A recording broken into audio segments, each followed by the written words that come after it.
বুধবার NCL টি-20 tournament উদ্বোধনের দিনই সিলেটে 4 ম্যাচের একটা নিষ্পত্তি হয়েছে ডার্কওয়াথ লুইস পদ্ধতিতে। পাশের মাঠেই খুলনা বনাম রাজশাহীর ম্যাচে ডিএলএস মেথডের ব্যবহার পছন্দ হয়নি রংপুর অলরাউন্ডার আলাউদ্দিন বাবুর। এই কারণেই এই অলরাউন্ডার সেদিন বলেছিলেন বৃষ্টি ছাড়াও ডিএলএস পদ্ধতিতে গেছে ম্যাচ, এমনটা না হওয়াই ভালো। ডিএলএ যাওয়াটা খুব ভালো একটা জিনিস আমার কাছে মনে হয় না, কারণ এখানে সবাই আমরা খেলতে আসছি, ম্যাচ খেলে হারা একরকম আর ডিএলএ হেরে যাওয়া আলোক স্বল্পতার জন্য দুটো ডিফারেন্ট জিনিস। বৃহস্পতিবার যেন সেই আলাউদ্দিন বাবুর সাথে প্রকৃতি খানিক মজা নিল। আগের দিন অন্যদের দুঃখে দুঃখী বাবুর এদিন নিজেরই বৃষ্টি ছাড়া ম্যাচে ডিএলএস পদ্ধতির ব্যবহারের সাক্ষী হতে হয়েছে। মূলত বৃহস্পতিবার সিলেট আউটার স্টেডিয়ামে দিনের দ্বিতীয় খেলায় মুখোমুখি হয়েছিল রংপুর বনাম ঢাকা বিভাগ। সেই ম্যাচ আলোক স্বল্পতায় ডিএলএস পদ্ধতিতে শেষ হয়েছে। রংপুর এনসিএলে জিতেছে টানা 2 ম্যাচ। এদিকে একই মাঠে টানা 2 দিন খেলা গেল ডার্কওয়াথ লুইস পদ্ধতিতে। আশঙ্কার বিষয় হলো বারংবার খেলা ডিএলএস পদ্ধতিতে নিষ্পত্তি হওয়ার ফলে ক্রিকেটারদের এক অদ্ভুত অজানা চাপ নিয়ে ম্যাচ খেলতে হচ্ছে। শুধু তাই নয়, এনসিএল টি-20 জুড়েই সিলেট আউটার স্টেডিয়ামের দ্বিতীয় ম্যাচ ডার্কওয়াথ লুইস পদ্ধতিতে যেতে পারে। বুধবার সিলেট আউটার স্টেডিয়ামের দ্বিতীয় ম্যাচে খুলনার দেয়া 173 রানের টার্গেটে ব্যাট করছিল রাজশাহী বিভাগ। 17 ওভার 2 বলে রাজশাহীর রান যখন 5 উইকেটে 153, তখনই আলোক স্বল্পতায় বন্ধ হয় খেলা। আসে ডার্কওয়াথ লুইস পদ্ধতির হিসাব। সেই হিসাবেই 11 রানে জিতে যায় রাজশাহী। কিন্তু সমস্যা হলো ডিএলএস পদ্ধতির হিসাব নির্ভর করে উইকেট, ওভার এবং রান, 3 বিষয়ের উপরই। এই ধরনের ম্যাচ চলাকালীন 2 দলের ক্রিকেটাররাই জানে ম্যাচ ডিএল মেথডে যেতে পারে।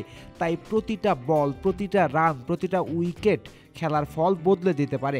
ক্রিকেটারদের প্রতি বলে বলে এই হিসাবটা কষতে হয়। পুরোটা সময় মাথায় এই চাপ নিয়েই খেলতে হয় ক্রিকেটারদের।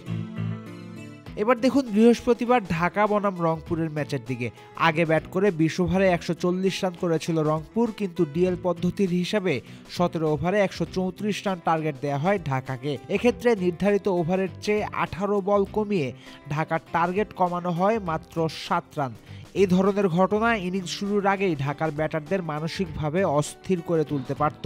আবার ম্যাচের দৈর্ঘ্য যত কমে, বোলারদের প্রতিপক্ষকে অল আউট করার সুযোগ ততই কমে। তাই ম্যাচ জেতার সম্ভাবনা কমে ফিল্ডিং দলের। অর্থাৎ বলতে পারেন এদিনের ম্যাচে ঢাকা এবং রংপুর 2 দলই এক অজানা চাপের মধ্যে থেকেছে প্রায় পুরোটা সময়। শেষ পর্যন্ত কঠিন ম্যাচটা 21 রানে জিতেছে আকবর আলীর দল।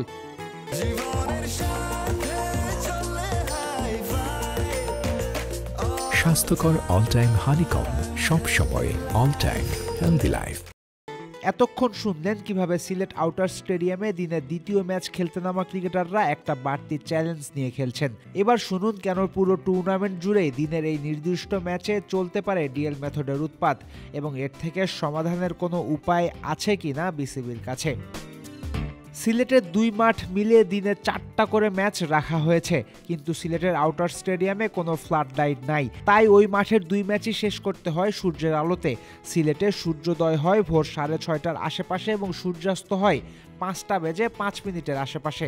এরই প্রেক্ষিতে আউটার স্টেডিয়ামে প্রথম ম্যাচ সকাল 9টা থেকে 12টা আর দ্বিতীয় ম্যাচ রাখা হয়েছে দুপুর 1টা থেকে 4টা পর্যন্ত। এমন হিসাব মতো ম্যাচগুলো চললেও ভালো হতো, কিন্তু আদতে একটা টি-20 ম্যাচ ঠিক 3 ঘন্টার মধ্যে শেষ করা প্রায় অসম্ভব।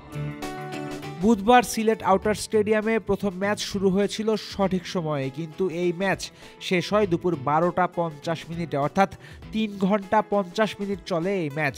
সেদিন তড়িঘড়ি করে দুপুর 1টার ম্যাচ 1:15টায় শুরু করা হয়েছিল এবং আলোক স্বল্পতার কারণে খেলা বন্ধ হয় বিকাল 4:35 অর্থাৎ 3 ঘন্টা 20 মিনিট খেলা চলার পরও তখন রাজশাহী খুলনা ম্যাচে 16 বল বাকি ছিল। বৃহস্পতিবার আউটার মাঠে যা হয়েছে তা কিন্তু আরও ইন্টারেস্টিং। এদিন সকালে কুয়াশার কারণে 9টার ম্যাচ শুরু হয়েছে 10টায়। ম্যাচ হয়েছে 15 ওভার করে। 30 ওভারের এই ম্যাচ স্থায়ী হয়েছে 2 ঘন্টা 51 মিনিট। খেলা শেষ হয় 12:51। এদিনও দুপুরের ম্যাচ 1:15টায় শুরু হয়েছে, চলেছে 4:30টা পর্যন্ত। অর্থাৎ যত চেষ্টাই করা হোক না কেন 3 ঘন্টায় একটা করে টি-20 ম্যাচ শেষ করানো সম্ভব নয়।